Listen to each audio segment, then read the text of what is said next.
In this video, being bored during lockdown can be dangerous.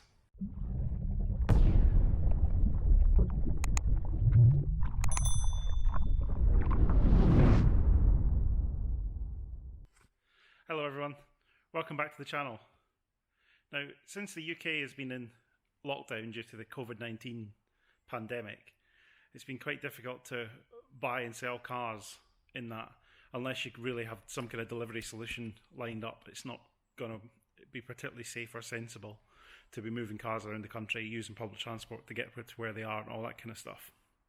So when this 1999 Toyota RAV4 came up for sale for both a reasonable price and with quite cheap delivery, I just had to buy it really. Let's have a look.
So as you can see, it's really quite clean and tidy. I had a handful of owners, a couple of owners from new, I think. I'm not actually 100% sure how many. I can't remember what it said in the logbook, but it's pretty tidy. I mean, it's dusty. It's been sitting around for a little bit, but it's dusty, but it's in really quite good order. There's hardly a mark on it. Interior is really nice. And in that typical 90s Toyota fashion, everything just works. Apart from the air conditioning, of course. But then I wasn't particularly expecting it to be working on a 21-year-old car. Maybe it just needs a regas, mate, as everybody always says in a car for sale advert. Oh, it just needs a regas, it'll be fine. But no doubt it'll actually be something more severe than that. But yeah, it's really tidy, really nice, drives absolutely perfect. And yeah, it's just quite a nice thing. I mean, at least they're 3-door RAV4s. You don't see that many of them about anymore. At one point in time, these were everywhere, but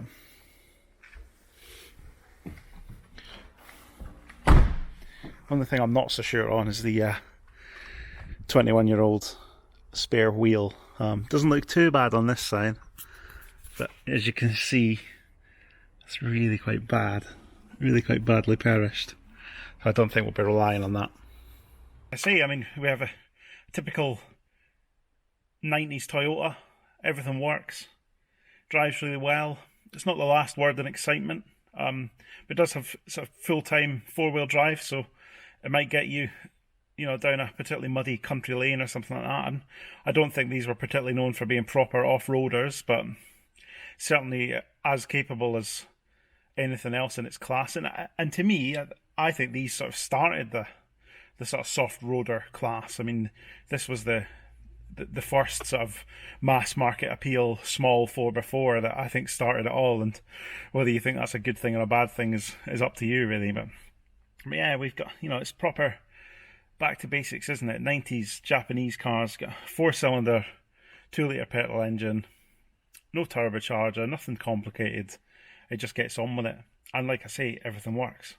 It's got a bit of a noisy rear wheel bearing. I think I'm going to need to change that. But apart from that, can't fault it at all. I mean, it has only done 76,000 miles. It's not the usual high mileage banger that tends to grace my door. So it's a bit of a nicer example.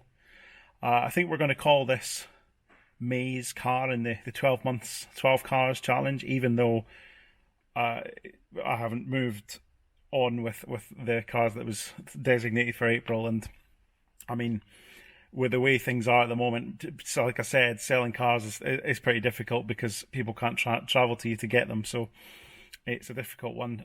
But I think we'll call this May's entry, even though it was a little bit over budget. It wasn't. It was still less than £1,000, but it was more than £500. But I think that's a bit of a bargain, really. 76,000 miles on the clock. It's got recent history, recent cam belt. It's got a handful of service history and stuff here, and it just, it's just an honest example. Even the sunroof works. We've got a tilt and slide sunroof, and being a Toyota, I actually was brave enough to try it to see if it worked. If this was a French car, I wouldn't even bother. I'd just leave it shut. Don't open it, because if you open it, it'll leak. But this, it's perfect. Plans for this, I'm not going to go too mad with it. I'm going to change the noisy wheel bearing, and I might daily it for a little bit, especially given the problems with the Fox and the fact that it's a little bit behind schedule.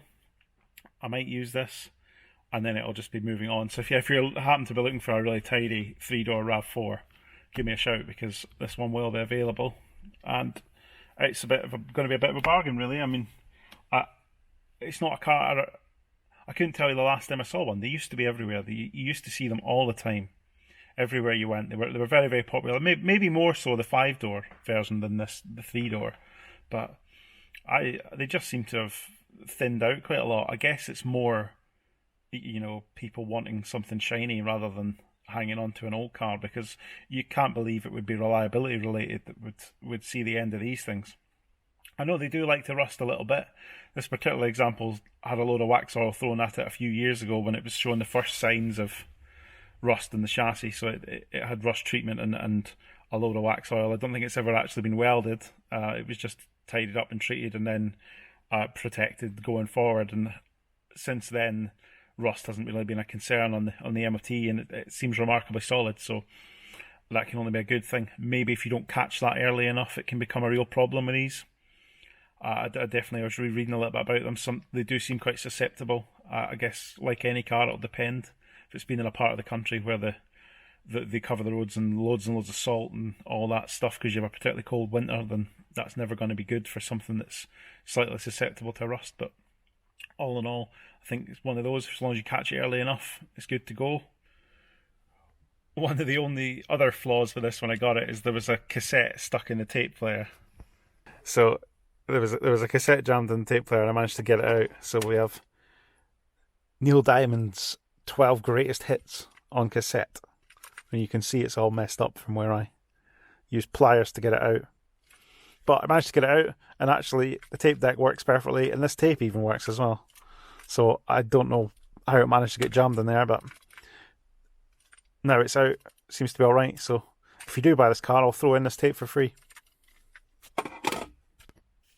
That's it for this video. I'm not sure if we'll see too much from this car, because like I say, it will just be a case of sorting out that wheel bearing, giving it a polish and selling it on. I don't think it's going to be a particularly exciting one.